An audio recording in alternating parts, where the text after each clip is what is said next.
We're on the top roof and they're floating it out with cement, so there's no real reason to actually put a measure on this. It looks like we've got some lattice that's coming in here, maybe rain channels. I'm not sure what's going on. Back when this original roll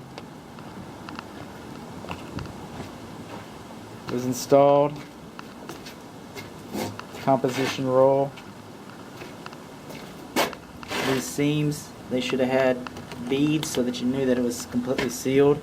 This is where we had a water leak before, downstairs.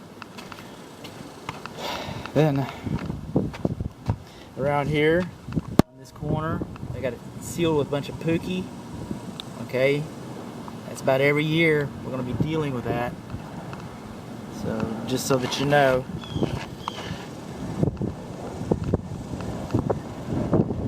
Over here on this corner, more pookie. Alright, that's a temporary fix. It's not a permanent application. This vent pipe also needs to be painted.